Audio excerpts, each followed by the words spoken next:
अस्सलाम वालेकुम students. Building blocks of the nation, क्या हाल है? उम्मीद है सब खैरियत से होंगे। नाइन्थ क्लास केमिस्ट्री का एक और लेक्चर। बच्चों, नाइन्थ क्लास की केमिस्ट्री में हम लोगों ने लास्ट टाइम डिस्कस की थी ब्रांचेस ऑफ केमिस्ट्री। ठीक है बेटा, ब्रांचेस ऑफ केमिस्ट्री में हमने मुख्तलिफ ब्रांचेस को डिस्कस किया। Inorganic chemistry, physical chemistry, industrial chemistry वगैरह वगैरह। आज अगला लेक्चर जो हम देखेंगे, इसमें हम कुछ बेसिक डेफिनेशंस, कुछ बेसिक कॉन्सेप्ट्स क्लियर करेंगे उन चीजों से मुतल्लिक, उन टॉपिक से रिलेटेड चीजों से जिनकी केमिस्ट्री के अंदर जो बेसिक यूनिट्स मानी जाती हैं, यानी केमिस्ट्री उनके बगैर कुछ भी नहीं है। राइट? तो आप लोग जो है वो कॉपी वगैरह लें अपने पास, और जब भी वीडियो देखें इसको अच्छे तरीके से पास कर करके नोट भी करते रहें। इनमें से काफी कुछ आपको मिलने वाला है। आज बहुत बहुत बहुत हम नई नई चीजें को जो है वो यहाँ पर क्लियर करेंगे। ठीक है बच्चों, मेरा नाम है मोहम्मद अफजल।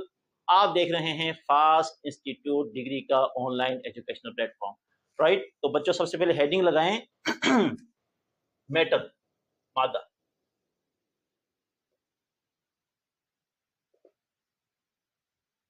बेटा, मादा का कॉन्सेप्ट, मैटर का कॉन्सेप्ट कुछ इतना नया है नहीं।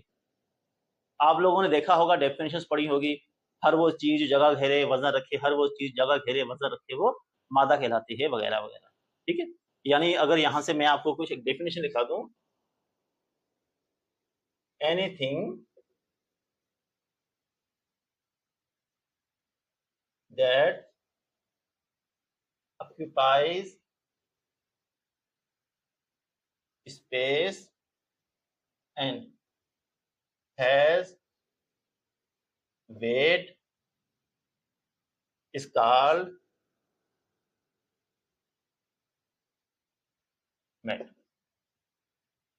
ठीक है बच्चों, हर वो चीज जो जगह घेरे वजन रखे मादा कहलाती है, वगैरह वगैरह। अब जो इंपॉर्टेंट चीजें रिलेटेड टू केमिस्ट्री हम लोगों ने सीखनी है, वो ये कि सबसे पहले हम लोग ये देखते हैं कि मादा जो है उसकी हालतें, स्टेट्स ऑफ मैटर, ये बहुत इंपॉर्टेंट है। आप लोगों ने केमिस्ट्री में मुख्तलिफ केमिकल रिएक्शंस हम लोग सीखेंगे। आप लोग देखेंगे कुछ सॉलिड्स लिक्विड्स के साथ मिल रहे हैं, कुछ सॉलिड्स गैसेस के साथ, कुछ गैसेस गैसेस के साथ। तो ये आपस में रिएक्शन चलते रहते हैं और बहुत सारे कंपाउंड्स, मॉलिक्यूल्स, सब्सटेंसेस हमें मिलते रहते हैं। तो मैटर की जो स्टेट्स हैं, यहां पर सबसे पहले states of matter, states of matter. ठीक है? सबसे पहले सॉलिड, लिक्विड, गैस और प्लाज्मा। ठीक है बेटा, तीन स्टेट्स आप लोगों ने क्लियर की होंगी हमेशा, सॉलिड, लिक्विड, गैस। थोड़ा सा प्लाज्मा के बारे में हम देखेंगे, फिर आगे इसको मजीद हम लोग क्लियर करेंगे। स्टेट्स ऑफ मैटर वाले जो है चैप्टर के अंदर हम इसको मजीद क्लियर करेंगे। प्लाज्मा का यूज क्या क्या है, कौन कौन सी एग्जांपल्स प्लाज्मा की है, इसकी इंपॉर्टेंस क्या है केमिस्ट्री के अंदर, इसकी इंपॉर्टेंस क्या है डेली लाइफ के अंदर, वगैरह वगैरह। अच्छा, ये वाला जो ऑर्डर है ना, यानी सॉलिड है, फिर लिक्विड है, फिर गैस है, फिर प्लाज्मा है, इस ऑर्डर को आप आगे पीछे भी कर सकते हैं, डज नॉट मैटर। यानी हम किसी को बता सकते हैं मादा की चार हालतें हैं, कौन कौन सी, liquid gas plasma solid, solid gas liquid plasma, plasma liquid gas solid, gas liquid solid plasma, वगैरह वगैरह। लेकिन ये वाला ऑर्डर जो है ना, ये बहुत इंपॉर्टेंट है, क्योंकि इससे हम लोग एक चीज जो है ना वो क्लियर करेंगे कि solid, liquid, gas, plasma, right, ये एक्चुअली किस बेस पर है? ये एनर्जेटिक की बेस पर है। जिस तरह जिस जिस स्टेट की एनर्जी इंक्रीज होती जाएगी, उसकी स्टेट दूसरे स्टेट के अंदर बदलती जाएगी। यानी मैं देखूंगा कि सॉलिड से लिक्विड तक आते हुए मोर एनर्जी आई, यानी सॉलिड के पास एनर्जी थी, जब उसको एनर्जी ज्यादा मिली वो किसमें कन्वर्ट हो गया? लिक्विड में। लिक्विड को एनर्जी ज्यादा मिली वो किसमें कन्वर्ट होगी? गैस के अंदर। गैस को एनर्जी ज्यादा मिली वो किसमें कन्वर्ट होगी? प्लाज्मा में। यानी अगर आप चारों में एनर्जी लेवल का जो है वो यहाँ पर कंपैरिजन करें, तो आप देखेंगे सबसे कम एनर्जी आपको किसकी मिलेगी? सॉलिड की मिलेगी। ठीक है? और सबसे ज्यादा एनर्जी किसको मिलेगी? आपको प्लाज्मा की मिलेगी। तो आइए अब इसको थोड़ा सा क्लियर करते हैं। बेटा देखो, आपने देखा होगा कि सॉलिड, लिक्विड, गैस, प्लाज्मा कुछ भी है, उसके अंदर होते क्या है? पार्टिकल्स, जिनको हम नाम देते हैं एटम्स। क्या नाम देते हैं? एटम्स या मॉलिक्यूल्स। वो जब आपस में जुड़े होते हैं, वो किस तरह जुड़े हैं? आपने देखा होगा सॉलिड के अंदर क्या होता है? टाइटली पैक होते हैं, टाइटली पैक। टाइटली पैक का मतलब ये कि उनके दरमियान में फ्री स्पेसेस हैं नहीं। Particles in solid are tightly packed with each other. They have their fixed positions. They don't leave their positions. अपनी positions नहीं छोड़नी इन्होंने, ठीक है, अपनी पोजीशन नहीं छोड़ते ये ऑर्डिनरी कंडीशंस में, आम कंडीशंस में अपनी पोजीशन नहीं छोड़ते। कैसे मूव करते हैं?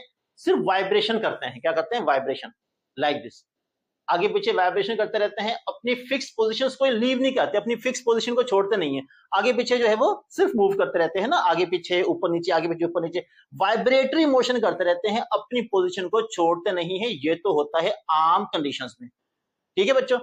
जब इस सॉलिड को हमने हीट दी, सपोज करो इस सॉलिड को हमने हीट दी, जब इसको हमने हीट दी तो हीट देने से क्या हुआ कि इन मॉलिक्यूल्स को मिली एनर्जी, या इनमें एनर्जी थी, काइनेटिक एनर्जी थी, वो थोड़ी सी थी, इसको हमने बोल दिया वाइब्रेशनल काइनेटिक एनर्जी, वो थोड़ी सी काइनेटिक एनर्जी थी, राइट। ये आगे पीछे हो सकते थे, इतनी एनर्जी नहीं थी कि घर से बाहर निकल जाए, एनर्जी नहीं थी घूमने फिरने चले जाए, इतनी एनर्जी नहीं थी। जब इनको हीट दी गई तो हीट ने क्या किया, इनकी काइनेटिक एनर्जी को इंक्रीज कर दिया। जब काइनेटिक एनर्जी इंक्रीज हुई, मॉलिक्यूल्स के अंदर आई एनर्जी, मॉलिक्यूल्स ने छोड़ा एक दूसरे मॉलिक्यूल्स को, सारे मॉलिक्यूल्स अपने मूव हो गए और आहिस्ता आहिस्ता आहिस्ता मूव करने लग गए। जब मूव करने लग गए तो मूवमेंट जितनी ज्यादा करेंगे उसका मतलब उनमें काइनेटिक एनर्जी इतनी ज्यादा है ना।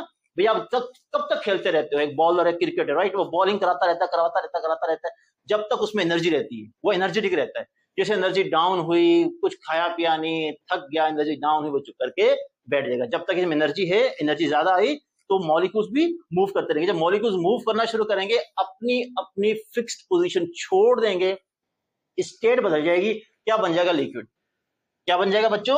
लिक्विड बन जाएगा। यानी इस लिक्विड ने यहां तक आते हुए लिक्विड इससे मोर एनर्जेटिक बन जाएगा। सॉलिड में मॉलिक्यूल्स बंधे हुए थे दूसरे के साथ, टाइटली पैक्ड थे। लिक्विड के अंदर क्या हो गया? उन्होंने अपनी अपनी पोजीशन छोड़ दी। हाँ, ये जरूर है कि लिक्विड के अंदर फ्री स्पेसेस गैस से ज्यादा नहीं होती। हाँ, ये जरूर होता है कि सॉलिड से ज्यादा होती है लिक्विड के अंदर, सॉलिड से ज्यादा फ्री स्पेसेस होती हैं लिक्विड के अंदर, लेकिन गैसेस से ज्यादा नहीं होती। गैसेस के अंदर फ्री स्पेसेस काफी ज्यादा होती हैं। तो सॉलिड में क्या होता है कि मॉलिक्यूल्स करीब करीब होते हैं तो फोर्स ऑफ अट्रैक्शन बहुत ज्यादा होती है, मॉलिक्यूल्स करीब होते हैं। लिक्विड के अंदर फोर्स ऑफ अट्रैक्शन सॉलिड से कम होती है लेकिन गैस से ज्यादा होती है, क्योंकि लिक्विड के मॉलिक्यूल्स थोड़ा करीब करीब होते हैं, ज्यादा फ्री स्पेसेस कैविटीज प्रेजेंट नहीं होती। अब क्या किया, जब इस लिक्विड को आपने हीट दी, तो इन लिक्विड के मॉलिक्यूल्स के अंदर काइनेटिक एनर्जी इंक्रीज हुई। जब इन लिक्विड्स के मॉलिक्यूल के अंदर काइनेटिक एनर्जी और इंक्रीज हो गई तो काइनेटिक एनर्जी इंक्रीज होने की वजह से क्या हुआ, ये लिक्विड के मॉलिक्यूल्स मजीद जो है वो रैंडमली मोशन में आ गया, आगे पीछे धाड़ धाड़ धाड़ बटनों से बजने लग गए, कंटेनर के अंदर वाली वॉल से बदलने लग गए, प्रेशर हो गया, ये हो गया, वो हो गया, वगैरह वगैरह। हाईली एनर्जेटिक, यानी ज्यादा हीट देने से लिक्विड को हाईली एनर्जेटिक गैस बन गई। क्या बन गई? मोर एनर्जेटिक गैस बन गई। अब जब मोर एनर्जेटिक गैस बन गई तो इसके मॉलिक्यूल्स बहुत दूर दूर हो गए, ऐसे ऐसे रैंडम हो गए, रैंडम अपने मुंह सारे आगे पीछे, कोई रोक नहीं, कोई टोक नहीं, वगैरह वगैरह। जब ज्यादा स्पेसेस, गैसेस के अंदर ज्यादा स्पेसेस हुई तो ज्यादा स्पेसेस होने के साथ मूवमेंट खुली हो गई, यानी गैसेस के मॉलिक्यूल्स को वो मिल गया कि आजाद हो गए, बंधे हुए थे ना, आजाद हो गए, आगे पीछे चलने लगे, मोर एनर्जेटिक हो गए। तो याद रखिएगा, सॉलिड के मॉलिक्यूल्स के दरमियान में फोर्स ऑफ अट्रैक्शन बहुत ज्यादा, लिक्विड के मॉलिक्यूल्स के दरमियान में फोर्स ऑफ अट्रैक्शन कम, जो है ना वो सॉलिड से कम, और गैस के अंदर दोनों से फोर्स ऑफ अट्रैक्शन कम, लेकिन मूवमेंट मॉलिक्यूल्स की, एनर्जी मॉलिक्यूल्स की ज्यादा है गैस की, लिक्विड और सॉलिड्स। अच्छा, अब प्लाज्मा क्या है? प्लाज्मा ये कि जब हम बहुत ही ज्यादा हीट दें, सुपर हीटेड सब्सटेंसेस या सुपर हीटेड मैटर, यानी प्लाज्मा क्या है? Super heated state of matter, super heated state of matter. जब हमने गैस को मजीद हीट दी, इतनी हीट दी कि गैस के मॉलिक्यूल्स या गैस के एटम्स के अंदर मौजूद इलेक्ट्रॉन ही जो है वो गैस के मॉलिक्यूल्स को लीव करना शुरू कर दिया उन्होंने। इलेक्ट्रॉन को इतनी एनर्जी मिल गई वो गैस के मॉलिक्यूल से इलेक्ट्रॉन बाहर आना शुरू हो गए। जब गैस के मॉलिक्यूल से इलेक्ट्रॉन बाहर आना शुरू हो गए तो इलेक्ट्रॉन का चार्ज नेगेटिव, जब गैस के मॉलिक्यूल ने गैस के एटम या इलेक्ट्रॉन को लीव किया, अब जो गैस के एटम का, जो गैस के मॉलिक्यूल का चार्ज है वो बन गया पॉजिटिव, यानी पॉजिटिव आयंस और नेगेटिव इलेक्ट्रॉन्स का एक जो है वो फैलता हुआ जो क्लाउड होगा या फैलता हुआ झुरमुट जो होगा, उसको हम कहेंगे बच्चों प्लाज्मा। क्या बोलेंगे उसको? प्लाज्मा। कुछ ज्यादा नहीं, बहुत कम, बहुत हल्का सा मैं यहाँ से लाइट एक आपको प्लाज्मा का थोड़ा सा बता रहा हूँ। स्टेट्स ऑफ मैटर में इसको क्लियर करेंगे एकदम, इसके एग्जांपल पढ़ेंगे डेली लाइफ के अंदर वगैरह। सॉलिड को हीट दी, मादा, solid, liquid, gas, plasma. Matter क्या होता है? जगह घेरता है, वजन रखता है, पुराना कॉन्सेप्ट है। केमिस्ट्री से रिलेटेड ये चीज बहुत इंपॉर्टेंट है कि जो मैटर की हालतें हैं वो इस कंडीशन के अंदर सॉलिड, लिक्विड, गैस, प्लाज्मा क्यों होती हैं? Due to increasing level of energies. जैसे जैसे एनर्जी ज्यादा मिलती रहती है वो अपनी अपनी स्टेट को बदलते रहते हैं। सॉलिड एनर्जी मिली लिक्विड, लिक्विड एनर्जी मिली गैस, गैस एनर्जी मिली प्लाज्मा। तो यहां से प्लाज्मा जो है वो super heated state of matter है, super heated state of matter. यहां से मैं आपको कुछ थोड़ा सा प्लाज्मा के बारे में ना, यहां से प्लाज्मा की मैं एक आपको थोड़ा सा समझा दूं। बेटा प्लाज्मा होता क्या है? Super heated state of matter. मादा ने बहुत हीट हासिल कर ली, इतनी हीट हासिल कर ली कि सपोज करो हमारे पास ए क्या है? एक बच्चों गैस है, ठीक है। इस ए को जब हमने हीट दी और इतनी ज्यादा हीट दी कि इसमें से इसका इलेक्ट्रॉन जो होगा वो जंप लगाकर आ गया बाहर। जब इलेक्ट्रॉन जंप लगाकर बाहर आ गया बच्चों, तो इस ए के ऊपर कौन सा चार्ज आ गया? पॉजिटिव, क्योंकि इसने इलेक्ट्रॉन दे दिया। इसका नेगेटिव चार्ज कम हो गया, इसने इलेक्ट्रॉन दे दिया। जब नेगेटिव चार्ज कम हो गया तो ए का पॉजिटिव चार्ज बढ़ गया। जब ए का पॉजिटिव चार्ज बढ़ गया तो इस तरह के बहुत सारे ए प्लस इस तरह इसको अपन बोलेंगे पॉजिटिव आयंस। और जब ये और जो इन्होंने इलेक्ट्रॉन छोड़े होंगे वो क्या बन जाएंगे? इनको हम कहेंगे electron negative charge, negative charge electrons, ठीक है बेटा। तो नेगेटिव चार्ज इलेक्ट्रॉन्स और पॉजिटिव आयंस ये जब बहुत सारे इकट्ठे हो जाएंगे, एक दूसरे के साथ मिल जाएंगे, क्लाउड बन जाएगा, झुरमुट बन जाएगा, तो उस स्टेट को अपन बोलेंगे प्लाज्मा। तो प्लाज्मा स्टेट कहां से जनरेट होगी? जब गैस को बहुत एनर्जी मिलेगी, गैस को एनर्जी मिलेगी, इतनी एनर्जी मिलेगी, इतनी एनर्जी मिलेगी तो उसके इलेक्ट्रॉन जो न्यूक्लियस के बाहर घूम रहे थे, मजे से घूम रहे थे, उनको इतनी एनर्जी मिलेगी, इतनी एनर्जी मिली, इलेक्ट्रॉन हाईली एनर्जेटिक हो गया, भागकर कहां से आ गया? अपनी जो है वो शेल से निकलकर बाहर आ गया। तो जब गैस ने इलेक्ट्रॉन को लीव किया तो गैस का जो चार्ज है वो पॉजिटिव हो गया, उसको अपन बोलेंगे पॉजिटिव आयंस। और जो इलेक्ट्रॉन उन्होंने छोड़े उसको अपन बोलेंगे negative electron, negative charge electron मिलजुल कर जो एक क्लाउड सा बन जाएगा, झुरमुट सा बन जाएगा। एक जो है ना वो आपको जो मोशन नजर आएगी, वो जो एक मटेरियल आपको नजर आ रहा होगा वो क्या बन जाएगा? प्लाज्मा। क्या बन जाएगा? प्लाज्मा। तो plasma is highly ionised state of gas. हम क्या कह सकते हैं बच्चों? Plasma is highly ionised gas of ionised state of gas. Gas ionise हुई, जब गैस आयनाइज हुई नेगेटिव और पॉजिटिव के अंदर कन्वर्ट हुई तो उसको अपने बोल दिया प्लाज्मा। ठीक है बेटा। तो मादा के बारे में, मैटर के बारे में प्यारी प्यारी बातें, इसको लिखें। फिर आगे चलते हैं। इसको पॉज करके अच्छे तरीके से राइट डाउन करें बेटा, पॉज करें और सबको लिखें, शाबाश।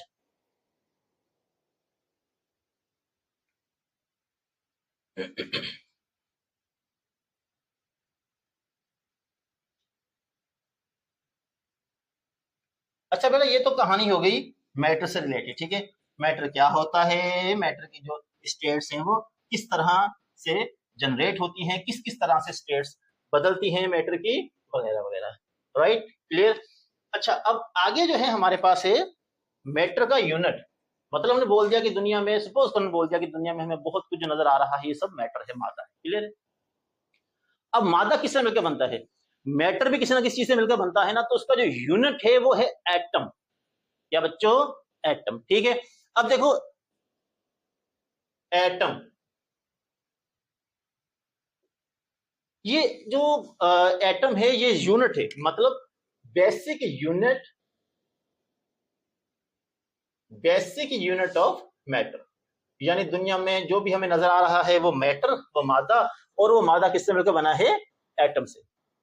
यानी बहुत सारे मैटर्स हैं वो किससे मिलकर बने हैं? एटम से मिलकर बने। एटम क्या है? Basic unit of matter. अब जो एटम को समझने के लिए हम इसके दो कॉन्सेप्ट बना लेते हैं।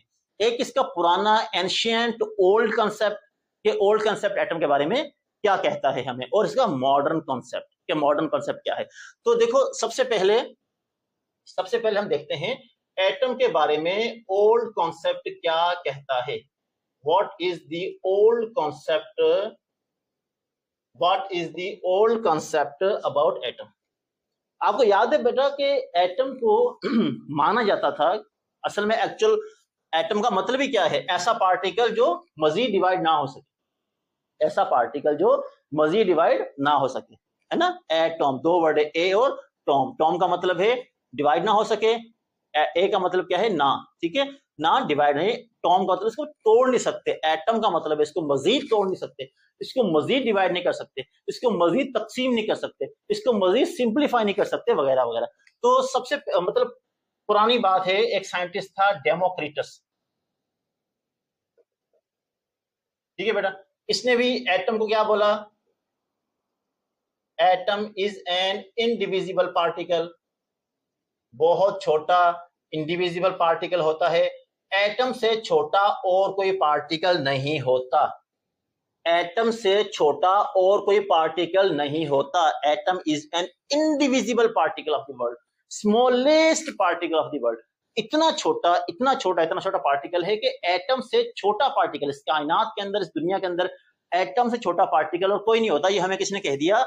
डेमोक्रिटस ने कह दिया, ठीक है, क्लियर है। उसके बाद फिर मुख्तलिफ साइंटिस्ट ने भी ये राय देना शुरू कर दी। जॉन डाल्टन एटॉमिक थ्योरी भी आप पढ़ेंगे तो जॉन डाल्टन ने भी इसको क्या बोला? Indivisible particle.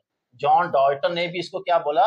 Indivisible particle. लेकिन इसने कुछ और भी प्यारी प्यारी बातें कही थी, लेकिन वो अपन पढ़ेंगे एटॉमिक स्ट्रक्चर वाले चैप्टर के अंदर, इसको क्लियर करेंगे। डाल्टन एटॉमिक मॉडल, बहुत खूबसूरत बातें इसने कही थी, कुछ डिफेक्ट्स भी आए थे, वगैरह वगैरह। तो जॉन डाल्टन ने भी इसको क्या बोल दिया कि atom is an indivisible particle, कि एटम जो है वो इंडिविजिबल पार्टिकल है, सबसे छोटा पार्टिकल है, वगैरह वगैरह। हाँ, इसने और भी अच्छी अच्छी बातें बताई कि एटम से जो है ना वो केमिकल रिएक्शंस क्या होते हैं, जब एटम्स रीअरेंज होते हैं, मॉलिक्यूल्स, कंपाउंड्स अपने एटम्स को रीअरेंज करते हैं, तो due to the rearrangement of the atoms chemical reactions take place.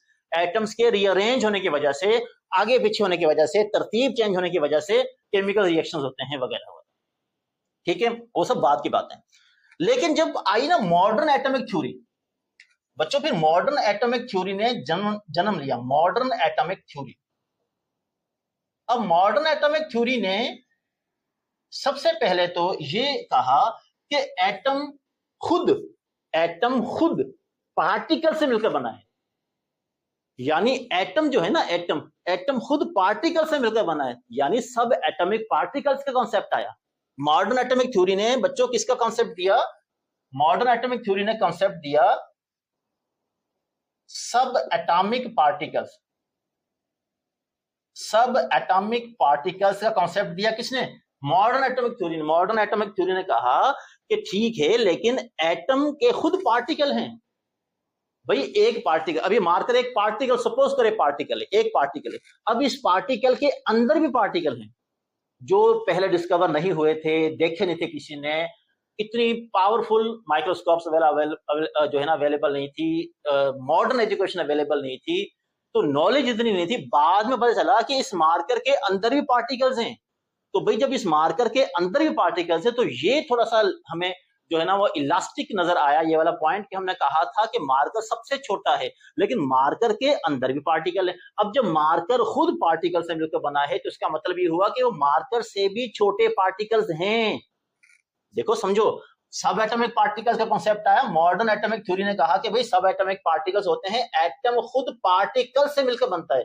इसका मतलब है एटम से छोटे जो पार्टिकल होते हैं वो उसके कौन से हैं? सब एटॉमिक पार्टिकल। जैसा कि बहुत मशहूर, नामी, ग्रामी 3 पार्टिकल्स हम लोग डिस्कस करते हैं, और भी हैं, लेकिन जो आइडेंटिफाइड हैं या ज्यादा डिस्कशन जिनकी होती रहती है, वो 3 पार्टिकल्स हैं। कौन कौन से? एक हम बोल देते हैं इलेक्ट्रॉन, एक हम कह देते हैं प्रोटॉन, और एक हम कह देते हैं न्यूट्रॉन। अब बच्चों ये सब क्या हैं? सब एटॉमिक पार्टिकल्स हैं। इसका मतलब है जब ये सब एटॉमिक पार्टिकल्स हैं तो एटम से भी छोटे हैं, तो ये एटम से भी छोटे हैं, इलेक्ट्रॉन, प्रोटॉन, न्यूट्रॉन एटम से भी छोटा है, एटम से भी छोटे हैं, तो ये क्या है? सब एटॉमिक पार्टिकल्स। जब ये मॉडर्न एटॉमिक थ्योरी का कांसेप्ट आया ना सब एटॉमिक पार्टिकल्स का, तो थोड़ा सा साइंटिस्ट को ये जरूरत पेश आई कि किसी ना किसी तरीके से एटम की डेफिनेशन को थोड़ा सा मॉडिफाई करें, थोड़ा सा मॉडरेट करें एटमिक जो है ना एटम की डेफिनेशन को, कि वो सिर्फ ये एक ना हो कॉन्सेप्ट कि एटम सबसे छोटा, एटम सबसे छोटा, कुछ सब एटमिक पार्टिकल्स को भी उसके अंदर इंक्लूड किया जाए। तो आज जो हम एटम की डेफिनेशन पढ़ते हैं वो क्या है? Atom is the smallest particle, atom has sub atomic particles, electron, proton and neutron. तो फिर कुछ एटम की स्ट्रक्चर सामने आई, तो जब एटम की स्ट्रक्चर सामने में आई तो हमने कहा कि एटम की स्ट्रक्चर ये होती है वगैरह वगैरह। जैसे सपोज करो कि ये क्लियर हो गया बेसिक यूनिट ऑफ मैटर, ठीक है। हाउ मेनी सब एटॉमिक पार्टिकल्स?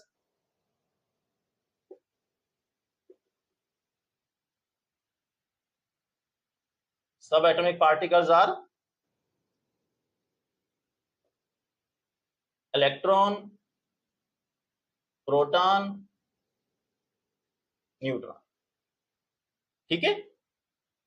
अब अगर एटम की थोड़ी स्ट्रक्चर के बारे में बात करें, यानी एटम की स्ट्रक्चर के बारे में बात करें, तो हमने कहा कि एटम के दो तरह के पार्ट्स होते हैं।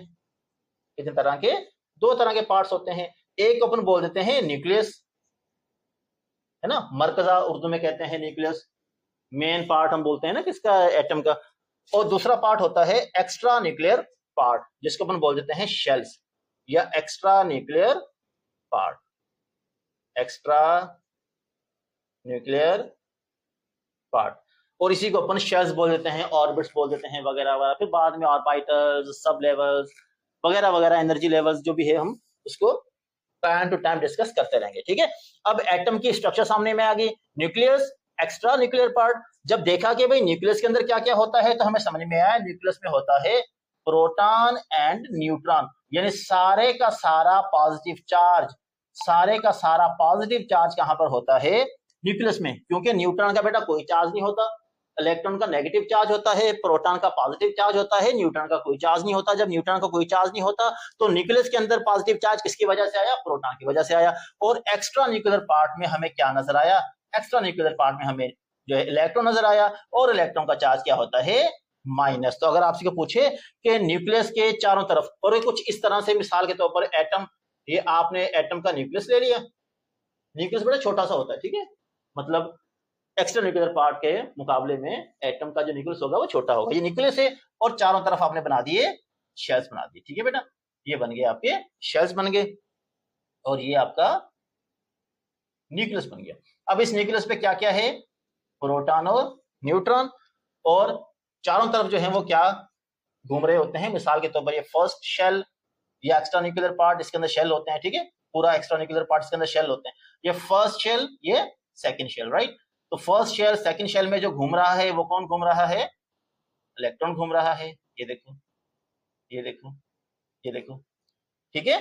जो इलेक्ट्रॉन है वो रिवॉल्व करते रहते हैं न्यूक्लियस के इर्द गिर्द, कहां पर? स्पेसिफिक पोजीशंस पर, जिनको हम शेल्स का नाम दे देते हैं, या जो है वो इसको एक्स्ट्रा न्यूक्लियर पार्ट कहलाता है पूरा। और प्रोटॉन न्यूट्रॉन कहां पर होता है? न्यूक्लियस पर, ठीक है। तो इस तरीके से ये एटम की स्ट्रक्चर, यानी एटम के दो पार्ट्स होते हैं, न्यूक्लियस और एक्स्ट्रा न्यूक्लियर पार्ट, ठीक है बेटा। एक दफा और देख लेते हैं, एटम बेसिक यूनिट है मैटर का। सब कुछ कहां से निकला? एटम से निकला, सब कुछ एटम से निकला, ठीक है।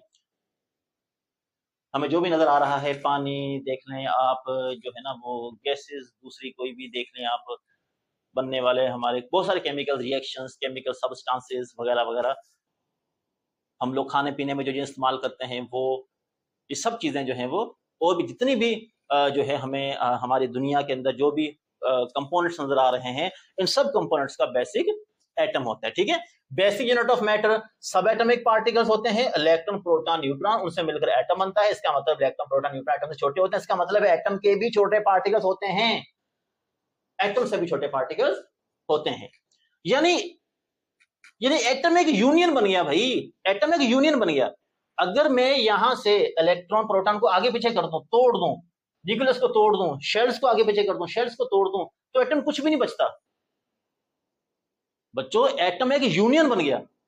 अब एटम एक यूनियन बन गया, इलेक्ट्रॉन, प्रोटॉन, न्यूट्रॉन, राइट, यानी इलेक्ट्रॉन, प्रोटॉन, न्यूट्रॉन की यूनियन बन गया, न्यूक्लियस और एक्स्ट्रा न्यूक्लियर पार्ट की यूनियन बन गया।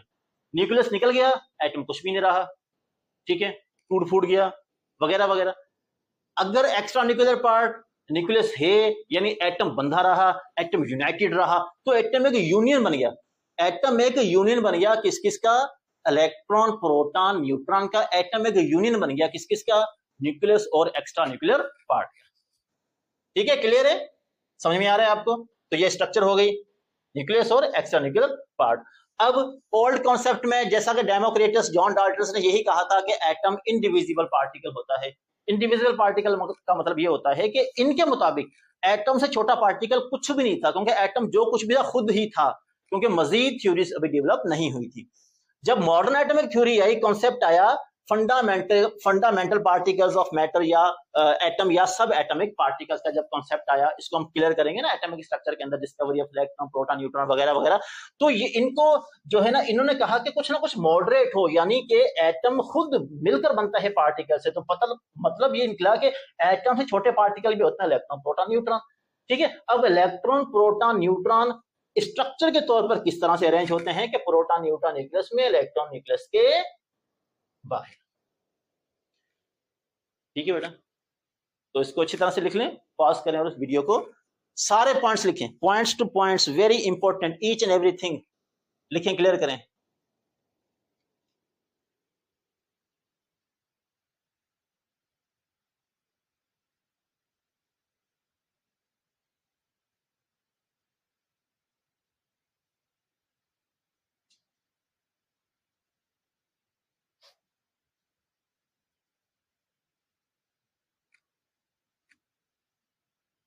अच्छा बेटा, उसके बाद हमारे पास है मॉलिक्यूल।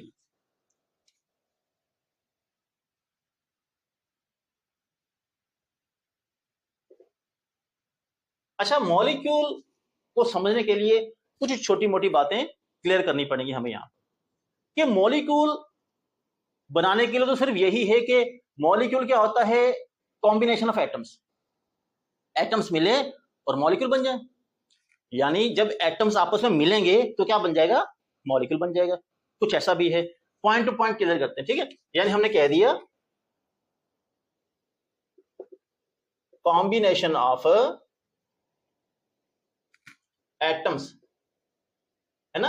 एटम्स मतलब मोर देन टू, ऐसे ना, मोर देन टू एटम्स या combination of atoms form molecule.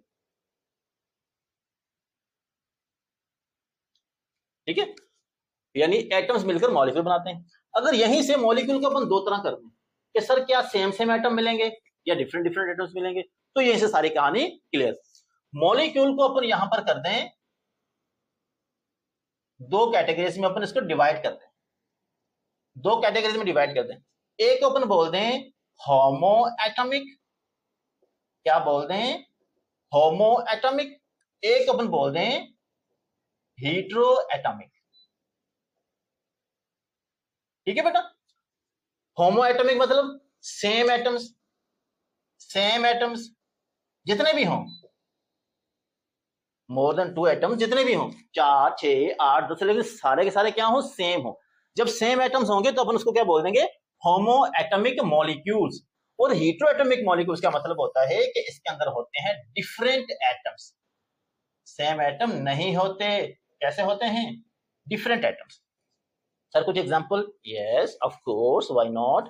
Same atoms यानी अपन यहां पर एग्जांपल के तौर पर, इजी के तौर पर अपन ले सकते हैं H2, Cl2, N2, O2, O3, ठीक है बच्चों, S8, है ना, ऑक्टासल्फाइड वगैरह वगैरह, ETC।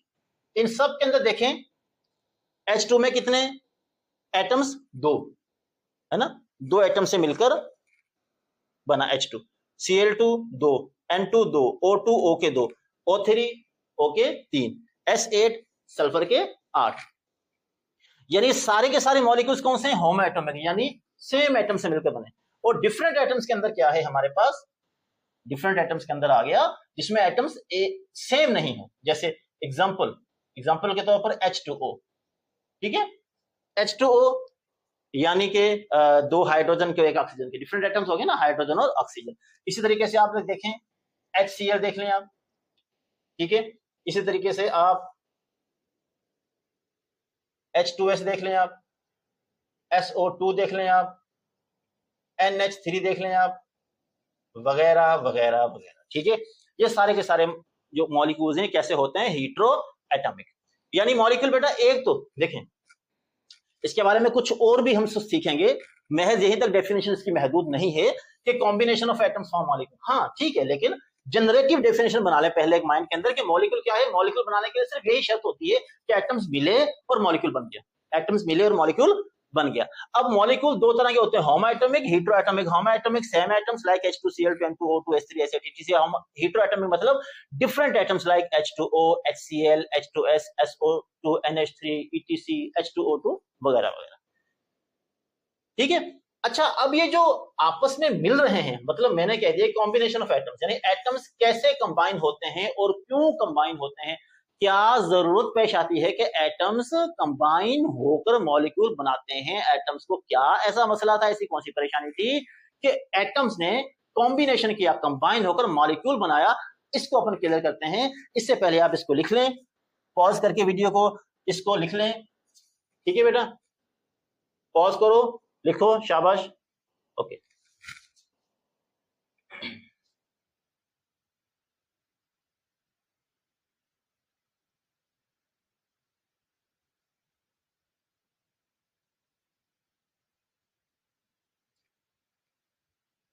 अच्छा बेटा, अब ये कि मॉलिक्यूल्स बनते क्यों हैं। बेटा देखो, एक चीज ध्यान में रखिएगा कि एटम्स की जो कंडीशन है ना, एटम की कंडीशन दो तरह की हो सकती है, एक स्टेबल एक अनस्टेबल, एक स्टेबल और एक अनस्टेबल। मिसाल के तौर पर एक को हम कहते हैं स्टेबल और एक को हम कहते हैं अनस्टेबल। अब अनस्टेबल के लिए जो लास्ट शेल होता है, बच्चों, उसमें या तो 2 इलेक्ट्रॉन हो या उसमें कितने इलेक्ट्रॉन होने चाहिए, 8 इलेक्ट्रॉन होने चाहिए। अगर किसी एटम के लास्ट शेल में, वैलेंस शेल में कितने इलेक्ट्रॉन हैं, 2 इलेक्ट्रॉन हैं या 8 इलेक्ट्रॉन है, वो खुश है, एकदम मस्त है, उसको किसी किस्म की टेंशन कोई नहीं, वो क्या माना जाएगा, स्टेबल माना जाएगा। अगर कोई एटम के आखिरी शेल में 2 इलेक्ट्रॉन है या 8 इलेक्ट्रॉन है, तो वो क्या माना जाएगा, स्टेबल माना जाएगा। अनस्टेबल जिसके आखिरी शेल में, जिसके लास्ट शेल में इलेक्ट्रॉन ना हो कितने, 2, या इलेक्ट्रॉन ना हो कितने, 8। क्लियर हो रही बात। 2 इलेक्ट्रॉन्स भी नहीं है और 8 इलेक्ट्रॉन भी नहीं है उसके आखिरी शेल में, लास्ट शेल में, तो वो है अनस्टेबल। तो बच्चों, जब अनस्टेबिलिटी की बात होती है तो एटम कभी भी अनस्टेबिलिटी में खुश नहीं है। एटम चाहता है मैं स्टेबल हो जाऊं, मेरे आखिरी शेल में या 2 इलेक्ट्रॉन हो जाए या मेरे आखिरी शेल में 8 इलेक्ट्रॉन हो जाए। अब यहां पर एटम्स करेंगे केमिकल कॉम्बिनेशन। क्या करेंगे बच्चों, केमिकल कॉम्बिनेशन। अब जो एक केमिकल कॉम्बिनेशन होगा, इस केमिकल कॉम्बिनेशन के अंदर एटम्स से इस तरह केमिकली कंबाइन होंगे कि मॉलिक्यूल बना लेंगे। तो केमिकल कॉम्बिनेशन यहां पर होता है 2 तरह का, ठीक है। केमिकल कॉम्बिनेशन 2 तरह का होगा। एक क्या करेंगे, आयनिक तरीके से, और एक करेंगे कोवेलेंट तरीके से। कौन से तरीके से, कोवेलेंट तरीके से, ठीक है। एक आयनिक तरीके से, एक कोवेलेंट तरीके से। आयनिक के अंदर क्या होगा, इलेक्ट्रॉन ट्रांसफर्ड हो जाएंगे, इलेक्ट्रॉन्स आर ट्रांसफर्ड, या हम कह सकते हैं electron are completely transferred, electrons are completely transferred. एक एटम से इलेक्ट्रॉन ट्रांसफर हो जाएगा, दूसरे एटम में चला जाएगा। एक एटम इलेक्ट्रॉन लेगा, एक एटम इलेक्ट्रॉन देगा। और एक होते हैं कोवेलेंट। कोवेलेंट के अंदर क्या होता है, electrons are shared, electrons shared होंगे, ठीक है। शेयर्ड का मतलब ये होगा कि अगर एक एटम 2 इलेक्ट्रॉन दे रहा है तो सामने वाला भी 2 इलेक्ट्रॉन देगा, तो दोनों 2 इलेक्ट्रॉन देंगे, तो क्या बन जाएगी, शेयरिंग बन जाएगी। क्या बन जाएगी, शेयरिंग बन जाएगी, ठीक है बेटा। तो केमिकली कॉम्बिनेशन आयनिक और covalent, ionic electrons are transferred, covalent electrons are shared, वगैरह वगैरह। अब यहां से कुछ एग्जांपल देखते हैं। मान लो हमारे पास हाइड्रोजन है, क्या है, हाइड्रोजन। अब याद रखिएगा, जो हाइड्रोजन के अंदर, हाइड्रोजन जो होता है वो डायएटॉमिक होता है। क्या होता है, डायएटॉमिक। डायएटॉमिक का मतलब ये है कि अगर हम अकेले हाइड्रोजन की बात करें तो उसके अंदर कितने इलेक्ट्रॉन होंगे, 1 इलेक्ट्रॉन होंगे। कितने, एक इलेक्ट्रॉन। इसका मतलब ये हुआ कि हाइड्रोजन के अंदर एक शेल और उसमें एक इलेक्ट्रॉन, हाइड्रोजन के अंदर एक शेल उसमें एक इलेक्ट्रॉन, इसका मतलब वही उसका लास्ट शेल वही उसका फर्स्ट शेल। तो इसका मतलब ये हुआ कि हाइड्रोजन के आखिरी शेल में कितने इलेक्ट्रॉन है?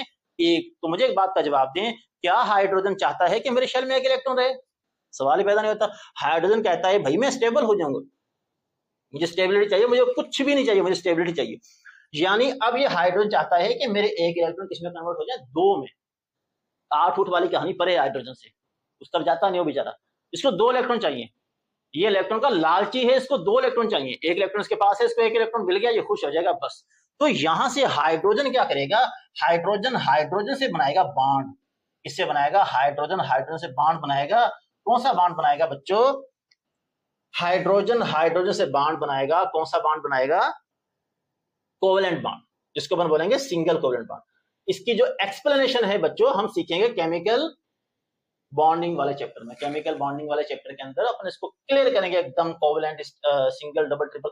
कॉन्सेप्ट ये समझा रहा हूं आप लोगों को कि केमिकली कॉम्बिनेशन की जरूरत क्यों पेश आती है, कि एटम हमेशा एटम ही क्यों नहीं रहते, एटम हमेशा सिंगल एटम ही क्यों नहीं रहते, उनको क्या जरूरत पेश आई कि उन्होंने मॉलिक्यूल्स बनाए वगैरह। अब यहां से हाइड्रोजन ने एक इलेक्ट्रॉन इस हाइड्रोजन ने शेयर किया, एक इलेक्ट्रॉन इस हाइड्रोजन ने शेयर किया। दोनों के पास कितने कितने इलेक्ट्रॉन हो गए? दो इलेक्ट्रॉन हो गए, दो इलेक्ट्रॉन हो गए। दो इलेक्ट्रॉन कौन से थे? जो इन्होंने शेयर किए। यानी एग्जांपल के तौर पर अब ये बन गया H2। क्या बन गया? ये भी H2 बन गया, ठीक है। यानी इस हाइड्रोजन के पास एक इलेक्ट्रॉन था, इस हाइड्रोजन के पास भी एक इलेक्ट्रॉन था, सही है। इस हाइड्रोजन ने कहा भाई ये वाला इलेक्ट्रॉन मेरे साथ आप शेयर कर लो। हाइड्रोजन बोला ठीक है भाई कर ले, कोई मसला नहीं। जब इसने शेयर किया इसके बाद कितने इलेक्ट्रॉन हो गए? एक, दो। इसी तरह इस हाइड्रोजन ने बोला ठीक है भाई ये वाला इलेक्ट्रॉन मुझे भी दे दो, सही है। अब इसके पास भी कितने हो गए? दो इलेक्ट्रॉन, एक ये वाला एक ये वाला, ठीक है। इस तरह से इलेक्ट्रॉन शेयर होके हाइड्रोजन जो है ये डाई एटमिक रहना चाहता है, यानी H2 की फॉर्म में रहना चाहता है। अब H2 बन गया, दोनों हाइड्रोजन खुश, इसके पास भी दो इलेक्ट्रॉन, इसके पास भी दो, ठीक है। अच्छा, इसी तरह एक और प्यारी सी एग्जांपल देखते हैं। क्लियर हुआ यहां तक? अपन देखते हैं अभी क्लोरीन को, ठीक है। क्लोरीन, अच्छा बेटा, क्लोरीन की आखिरी शेल में होते हैं 7 इलेक्ट्रॉन्स। कितने electrons? 7 electron in valence shells, है ना। आखिरी शेल में 7 इलेक्ट्रॉन। वैसे टोटल इलेक्ट्रॉन 17 होते हैं, इसका एटॉमिक नंबर 17 है, 17 है, लेकिन इसके आखिरी शेल में कितने इलेक्ट्रॉन है?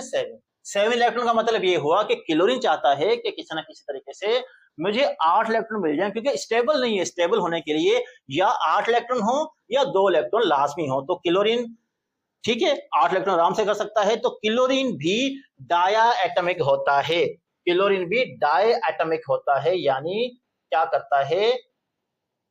क्लोरीन के साथ बॉन्ड बना लेता है। इसी तरीके से जिस तरह हाइड्रोजन ने बॉन्ड बनाया, क्लोरीन के साथ कौन सा बॉन्ड बनाएगा? सिंगल बॉन्ड बनाएगा, तो बन जाएगा Cl2 का मॉलिक्यूल। क्या बन जाएगा बच्चों? Cl2 का मॉलिक्यूल। यानी इसके एंड में 7 इलेक्ट्रॉन थे, इसके एंड में 7 इलेक्ट्रॉन थे, दोनों ने एक एक इलेक्ट्रॉन शेयर कर दिया। जब एक एक इलेक्ट्रॉन शेयर कर दिया तो 8 इलेक्ट्रॉन इसके पास भी हो गए, 8 इलेक्ट्रॉन इसके पास भी हो गए, ठीक है बच्चों। तो इस तरह Cl2 की एग्जांपल और H2 की एग्जांपल। यानी क्लोरीन के आखिरी शेल में कितने इलेक्ट्रॉन थे? 7, 1 2 3 4 5 6 और डॉट लगा दिया हमने 7 इलेक्ट्रॉन, ठीक है। सॉरी, ये आ गया, ठीक है, Cl और ये डॉट आ गया, ठीक। इसी तरह एक Cl यहां पर 1 2 3 4 5 6 और ये वाला, ठीक है। यानी इस क्लोरीन ने ये वाला इलेक्ट्रॉन शेयर कर लिया। अब इसके बाद कितने हो गए? 1 2 3 4 5 6 7 और ये 8। इसी तरह इस क्लोरीन ने भी इसको शेयर कर लिया। तो अब इसके बाद कितने हो गए? 1 2 3 4 5 6 7 और ये 8 और दरमियान में लाइन लगा दो। ये बन गया सिंगल कोवेलेंट बॉन्ड। क्या बन गया? Single covalent bond. इसी तरह O2 जो होता है, ऑक्सीजन का मॉलिक्यूल जो होता है, वो डबल कोवेलेंट बॉन्ड बनाता है, डायटमिक होता है। N2 का मॉलिक्यूल डायटमिक होता है, कितने मॉलिक्यूल बनाता है? कितने बॉन्ड बनाता है? 3 बॉन्ड बनाता है नाइट्रोजन के नाइट्रोजन के एटम में 3 बॉन्ड होते हैं, ठीक है। H2 Cl2, ठीक है, O2 N2, ये आपको कौन सी फॉर्म के अंदर मिलते हैं, डाई एटमिक के अंदर, ठीक है, डाई एटमिक के अंदर। हाँ ये जरूर होता है, H2Cl2 में सिंगल सिंगल कोवेलेंट बॉन्ड होता है, O2 में डबल कोवेलेंट बॉन्ड होता है, N2 के अंदर ट्रिपल कोवेलेंट बॉन्ड होता है, ठीक है बच्चों। इसी तरह आयनिक के अंदर क्या होता है, इलेक्ट्रॉन ट्रांसफर हो जाता है, सिंपल सी बात है, सोडियम ले लें और आप क्लोरीन ले लें, बन गया सोडियम क्लोराइड, ठीक है। सोडियम का चार्ज प्लस, क्लोरीन का चार्ज माइनस, यानी सोडियम ने 1 इलेक्ट्रॉन दिया, क्लोरीन ने 1 इलेक्ट्रॉन लिया। अब सोडियम क्लोराइड क्या बन गया, आयनिक बॉन्ड, ठीक है, यानी 1 इलेक्ट्रॉन सोडियम दे रहा है, Cl 1 इलेक्ट्रॉन ले रहा है। सोडियम के आखिरी शेल में कितने इलेक्ट्रॉन होते हैं, सोडियम के आखिरी शेल में सिर्फ 1 इलेक्ट्रॉन होता है, सोडियम के आखिरी शेल में सिर्फ 1 इलेक्ट्रॉन होता है, वो इसने दे दिया। Cl को कितने इलेक्ट्रॉन चाहिए थे, 1 इलेक्ट्रॉन चाहिए थे, हमने यहां से देखा 7 इलेक्ट्रॉन होते हैं, तो इस तरह Cl पे नेगेटिव चार्ज आ गया, Na पर पॉजिटिव चार्ज आ गया और ये बन गया NaCl सोडियम क्लोराइड। अब यहां तक बच्चों कहानी क्लियर हुई एकदम के आयनिक केमिकल कॉम्बिनेशन कैसा होता है। केमिकल कॉम्बिनेशन 2 तरह का हो सकता है, आयनिक और कोवेलेंट, राइट। आयनिक क्या होता है, जिसमें इलेक्ट्रॉन ट्रांसफर हो जाते हैं from one atom to other वगैरह वगैरह। कोवेलेंट में क्या होता है, electrons are shared between 2 atoms, electron share होते हैं। और आयनिक इस तरह केमिकल कॉम्बिनेशन होता है और एटम किसमें कन्वर्ट हो जाते हैं, मॉलिक्यूल के अंदर कन्वर्ट हो जाते हैं, ठीक है। क्लियर है बेटा, लिख लो इसको, पॉज करें और इसको लिखें, शाबाश, सारे पॉइंट्स लिखें, डायग्राम बनाए, सब कुछ।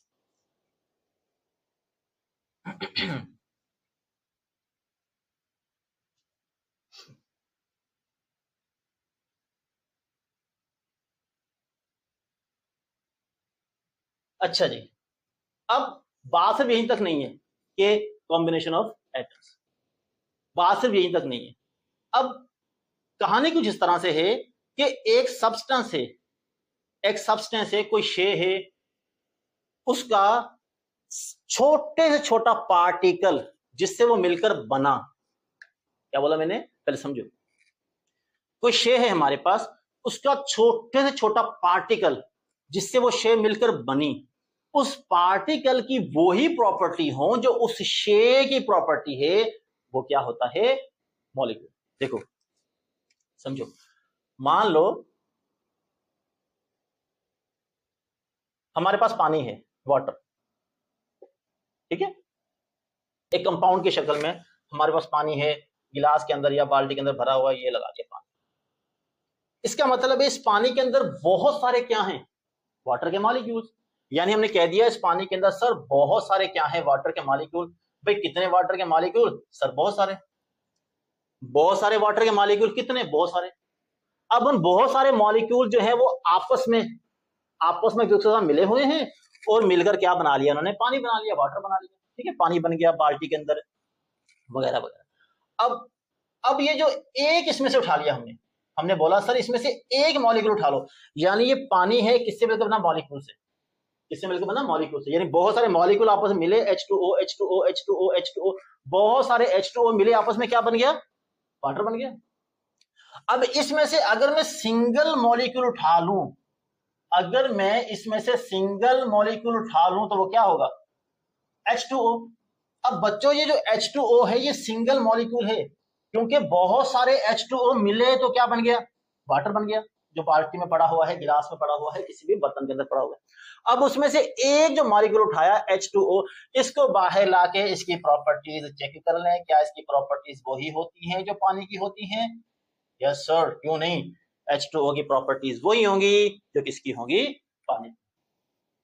ऐसा नहीं है कि ये H2O अलग किया तो इसकी प्रॉपर्टीज बदल गई, कुछ अलग अलग हो गया, है ना। H2O कुछ अलग तरह का है, ये वाला मॉलिक्यूल H2O कुछ अलग अलग तरह का है, वो जो बाल्टी में पानी पड़ा हुआ है कुछ अलग तरह का है, ऐसा हो ही नहीं सकता। जो मॉलिक्यूल्स मिलकर वो सब्सटेंस, वो कंपाउंड जो है वो बना रहे हैं, उसका वो जो मॉलिक्यूल अगर बाहर निकालेंगे, उस मॉलिक्यूल की प्रॉपर्टी वही होंगी जो उस बर्तन के अंदर पड़ी हुई चीज की प्रॉपर्टी। ऐसे बहुत सारे एग्जांपल्स हैं, ये मैंने एग्जांपल आपको सिंपल से दिया, आप इसे समझ सकते हैं। बहुत सारे मॉलिक्यूल्स H2O के एक दूसरे के साथ बॉन्ड है, इसके अंदर पड़े हुए बर्तन के अंदर जो पानी है उसमें। अब उसमें से सिंगल मॉलिक्यूल अगर आपने H2O ले लिया, इस सिंगल मॉलिक्यूल की प्रॉपर्टी वही जो पानी, सेम प्रॉपर्टीज, इसकी प्रॉपर्टीज सेम रहेंगी, सेम प्रॉपर्टीज। ये वही प्रॉपर्टीज देगा जिसका ऑफ दैट सब्सटेंस, ये वही प्रॉपर्टी देगा जिस सब्सटेंस से उसको निकाला गया, ये वही प्रॉपर्टी देगा जिस सब्सटेंस से वो उसको निकाला गया। तो सर क्या हम इसकी डेफिनेशन लिख सकते हैं? The smallest part, the smallest part of a substance that retains, जो संभाल के रखता है, retains the properties of that substance। अगर हम उसे एक मॉलिक्यूल को अलग करें, उसमें वही प्रॉपर्टीज होंगी जो सब्सटेंस की प्रॉपर्टी है, उस प्रॉपर्टी को लूज नहीं करेगा। हाँ, अगर उस मॉलिक्यूलस प्रॉपर्टीज को लूज कर दिया, यानी मान लो कि आपने H2O निकाला, H2O इस फॉर्म के अंदर, लिक्विड की फॉर्म के अंदर था, लेकिन ये जो H2O निकाला ये गैस फॉर्म में, तो गैस फॉर्म के अंदर इसका मतलब ये हुआ कि इसकी प्रॉपर्टीज नहीं संभाली, इसने इसकी प्रॉपर्टीज लूज कर दी, इसका मतलब उसका मॉलिक्यूल है ही नहीं, उसका मॉलिक्यूल है ही नहीं। मॉलिक्यूल जो होगा वो सब्सटेंस की प्रॉपर्टीज को बचा के रखेगा, क्योंकि वही मॉलिक्यूल जब बहुत सारे मॉलिक्यूल से मिलेगा तो वो सब्सटेंस की प्रॉपर्टीज बचा के रखी थी, तो सब्सटेंस एक स्पेसिफिक डेफिनेट प्रॉपर्टीज अपन को शो कर रहा है। क्लियर है बेटा? बर्तन में पानी भरा हुआ है, पानी में बहुत सारे मॉलिक्यूल है, एन नंबर, बहुत सारे मॉलिक्यूल वाटर, कितने 100 200 300 400 500 वगैरह वगैरह, 550 600 2.3 3.7 7 कुछ भी, उसमें से एक मॉलिक्यूल ले लिया H2O। अब ये मॉलिक्यूल चेक करो सर, इसकी प्रॉपर्टीज वही है जो किसकी थी, बर्तन में पड़े पानी, बिल्कुल वही होगी, same properties of that substance. इसका मतलब ये हुआ कि ये जो H2O है ये इस पानी का स्मॉलेस्ट पार्ट समझा जाएगा और इसको अपन बोलेंगे मॉलिक्यूल। उम्मीद है कहानी क्लियर हो रही होगी बेटा। दो तरह का कॉन्सेप्ट पढ़ा हमने। नंबर 1 क्या पढ़ा हमने? एटम्स केमिकली कंबाइन हो गया, आयनिकली या कोवलेंटली कंबाइन हो गया, क्या बन गया? मॉलिक्यूल बन गया। हमने पढ़ा होमो एटमिक, एक तरह same atoms, hetero atomic different atoms, right? Example लिखा दी मैंने आपको। उसके बाद फिर हमने जो है वो केमिकली कॉम्बिनेशन को क्लियर किया, और फिर कि मॉलिक्यूल स्मॉलेस्ट पार्ट होता है किसी सब्सटेंस का, कि अगर उस सब्सटेंस में से उसको अलग किया जाए तो वो वही प्रॉपर्टी शो कर रहा हो जो सब्सटेंस की एक्चुअल प्रॉपर्टी होती है। तो ये मॉलिक्यूल के बारे में प्यारी प्यारी बातें। अब उसके बाद कुछ और एग्जांपल्स हैं, वो मैं करवा देता हूं आपको, फिर हमारा टॉपिक वाइंड अप हो जाएगा। इसको लिख लें बेटा पॉज करके।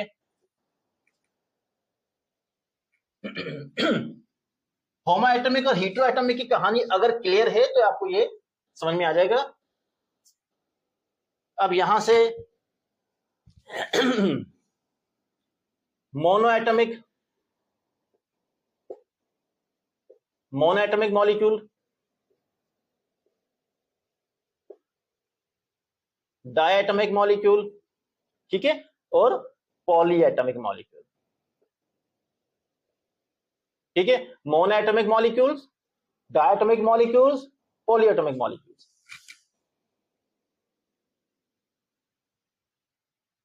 डायटमिक मॉलिक्यूल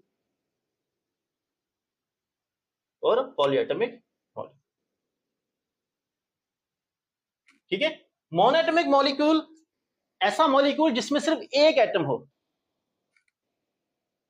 ये तो बड़ा परेशान कर दिया आपने सर जी कि आप कह रहे हैं कि एक एटम का मॉलिक्यूल। बिल्कुल, अब इसको समझें। मोनोएटमिक मॉलिक्यूल के अंदर हमारे पास आ जाता है नोबल गैसेस। क्या? Noble gases. जैसा कि आपके पास आ गया हीलियम, जैसा कि आपके पास आ गया नियोन, क्रिप्टॉन, ज़ीनोन वगैरह वगैरह। अब याद रखिएगा नोबल गैसेस स्टेबल होती हैं, एकदम सुकून में होती है, स्टेबल होती है। इनके आखिरी शेल में 8 इलेक्ट्रॉन्स होते हैं। हीलियम के आखिरी शेल में 2 इलेक्ट्रॉन्स होते हैं, बाकी सबके शेल में आखिरी शेल में 8 इलेक्ट्रॉन्स होते हैं। मैंने आपको बताया कि जिसके आखिरी शेल में 2 इलेक्ट्रॉन्स या 8 इलेक्ट्रॉन्स हों, उनको केमिकल कॉम्बाइन होने की जरूरत ही पेश नहीं आती। तो हमेशा इनके मॉलिक्यूल मोनो एटमिक रहते हैं।